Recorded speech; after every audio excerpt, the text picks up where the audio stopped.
Belum selesai masalah pandemi COVID-19, China saat ini kembali dihantam wabah lainnya. Baru-baru ini, ribuan penduduk China diketahui positif mengidap penyakit brucellosis. Nah, apa saja yang perlu kita ketahui tentang wabah atau penyakit ini? Bagaimana bisa di tengah corona wabah lain muncul di China? Kita akan bahas bersama. Jadi Komisi Kesehatan Lanzhou ini mengatakan bahwa awalnya wabah ini berasal dari kebocoran di pabrik farmasi biologis yaitu pabrik Zhongmu Lanzhou di Provinsi Gansu. Dan ini terjadi antara akhir Juli hingga akhir Agustus 2019 lalu. Jadi sebetulnya hampir mirip dengan saat pandemi COVID-19 juga terjadi di China. Tapi ironisnya saat itu kenapa bisa terjadi kebocoran? Jadi pabrik ini sebenarnya tengah memproduksi vaksin untuk mencegah infeksi bakteri Brucella namanya. Ini yang menyebabkan penyakit brucellosis pada hewan. Jadi sedang dibuat vaksinnya. Tapi fatalnya pabrik ini menggunakan desinfektan dan pembersih yang kadaluarsa sehingga menyebabkan tidak semua bakteri terbasmi dalam limbah gas yang dihasilkan. Nah, limbah gas yang terkontaminasi oleh bakteri ini akhirnya membentuk aerosol atau partikel padat yang mengandung bakteri, kemudian bocor ke udara dan terbawa anginlah sampai ke Institut Penelitian Hewan Lanzhou. Dan ini adalah tempat di mana kasus infeksi pada manusia pertama kali dilaporkan, yaitu pada November 2019.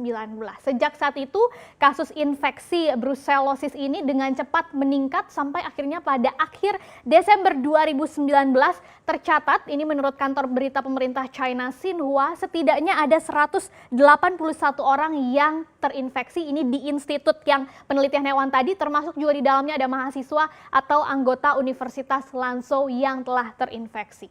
Wabah ini juga bahkan menyebar ke provinsi lainnya yaitu Heilongjiang di ujung paling timur Laut China, dan beberapa bulan setelahnya pejabat provinsi dan kota akhirnya melakukan penyelidikan dari kebocoran pabrik tadi ya. Nah, hasilnya di Januari 2020 akhirnya pabrik ini diberikan sanksi oleh pihak berwenang dengan mencabut izin produksi vaksinnya, kemudian dicabut juga nomor persetujuan produk untuk 2 vaksin brucellosis yang diproduksi oleh mereka, hingga membatalkan juga 7 nomor pengesahan produk obat hewan dari pabrik ini. Sebulan setelahnya atau Februari 2020, pihak pabrik akhirnya meminta maaf ke publik dan mengklaim bahwa telah memberikan sanksi yang berat kepada 8 orang yang dianggap bertanggung jawab atas insiden kebocoran ini. Selain itu, pihak pabrik juga menyebut akan bekerja sama dengan pihak berwenang setempat dalam upaya penanggulangan dan pembersihan, termasuk berkontribusi juga nantinya dengan program kompensasi bagi korban yang terkena dampaknya. Dan saat ini Komisi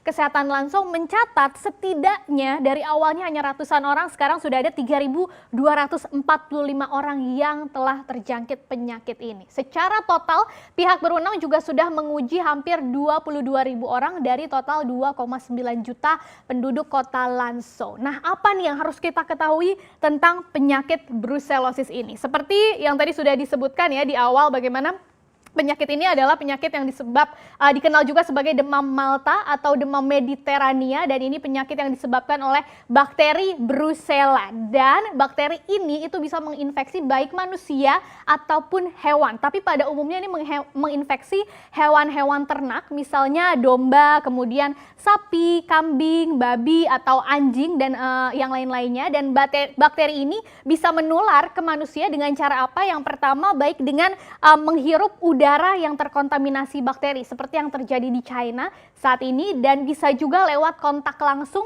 dengan hewan yang terinfeksi, misalnya terkena darahnya atau kontak dengan saluran cairan-cairan tubuh dari hewan ini. Jadi yang rentang terkena biasanya peternak-peternak, atau yang paling umum juga terjadi adalah karena memakan daging mentah atau juga susu yang mentah atau susu murni dari hewan yang terinfeksi dan tidak mengalami proses pasteurisasi. Ini adalah proses ketika susu dipanaskan dengan suhu yang tinggi sehingga menghancurkan bakteri yang berbahaya ya. Meskipun begitu, ternyata penyakit ini biasanya tidak menyebar dari manusia ke manusia atau dari orang ke orang. Jadi biasanya dari hewan atau udara tadi ke manusia. Nah, bakteri ini bisa muncul kapan saja dari beberapa hari hingga beberapa bulan setelah terinfeksi, gejalanya ya munculnya, dan mirip-mirip seperti flu biasa atau mungkin seperti corona saat ini juga sama juga, mulai dari demam, kemudian sakit kepala atau mengalami nyeri sendi, otot dan punggung, kelelahan juga sampai kehilangan selera makan dan gejala-gejala lainnya. Tapi beberapa gejala akan ada yang mereda seiring dengan sembuhnya penyakit ini, tapi beberapa gejala juga bisa menjadi kronis atau bahkan tidak pernah hilang seperti radang sendi atau pembengkakan pada organ tertentu. Nah, untuk mengobati penyakit ini, dokter itu biasanya akan memberikan beberapa jenis antibiotik karena ini penyebabnya bakteri maksudnya. Jadi obatnya adalah antibiotik ya. Ada beberapa jenis antibiotik yang bisa mengobati penyakit ini dan lama proses pengobatannya bergantung pada tingkat keparahan penyakitnya. Pemulihannya juga bisa memakan waktu mulai dari beberapa minggu sampai beberapa bulan. Tapi memang kasus kematian dari penyakit brucellosis ini jarang terjadi atau tingkat kematiannya ini tidak lebih dari 2% dari total kasus. Berbeda dengan COVID-19 yang baru menyebar, penyakit brucellosis ini juga sebenarnya sudah umum terjadi di China pada 1980-an lalu. Meskipun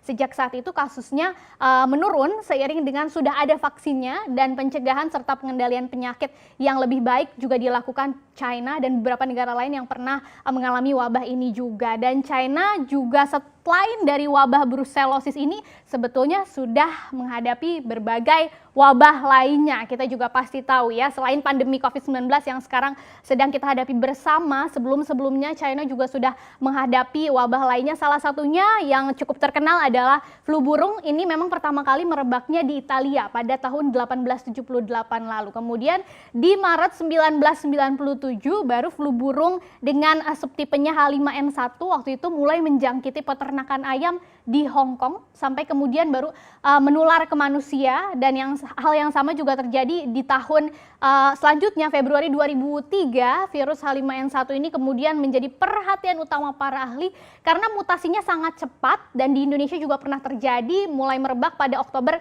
2003 lalu. Selain flu burung, China juga pernah menghadapi wabah SARS. Ini adalah Severe Acute Respiratory Syndrome. Ini juga disebabkan oleh keluarga virus corona tapi beda tipe dengan COVID-19.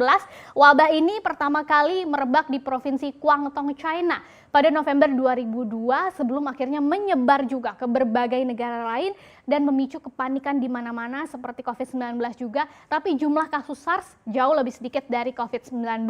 Nah, kemudian wabah lainnya juga ada flu babi Afrika ya. Ini juga pernah menyebar di separuh China pada awal September 2018 lalu dan yang baru-baru ini muncul di tengah pandemi COVID-19 juga adalah wabah pes atau bubonic plague. Ini disebabkan oleh bakteri ditularkan melalui kutu dari hewan pengerat seperti tikus. Jadi di awal Juli tahun ini China itu sudah melaporkan ada beberapa temuan kasus pes di Mongolia Dalam dan penyakit ini merupakan penyebab wabah Black Death yang sebetulnya menewaskan hingga 100 jutaan penduduk dunia pada tahun 1347 sampai 1351 jauh sebelum sekarang ya. Sehingga ini disebut-sebut sebagai wabah terburuk sepanjang sejarah manusia. Tapi menurut WHO penyakit pes ini sudah lama tersedia vaksinnya di beberapa wilayah yang beresiko tinggi khususnya sehingga penyakit ini sudah jarang terjadi meskipun memang di beberapa wilayah dunia masih ditemukan seperti di China baru-baru ini tapi dikatakan tidak beresiko tinggi. Tapi tetap saja ya namanya wabah itu kalau tidak ditangani dengan baik termasuk juga brucellosis ini dikhawatirkan akan menyebar ke negara-negara lainnya dan amit-amit terjadi pandemi-pandemi lainnya karena pandemi COVID-19 saat ini juga belum selesai. Jadi pastikan Anda mencegah penularan-penularan dari berbagai bakteri atau virus dengan menjaga pola hidup bersih dan sehat.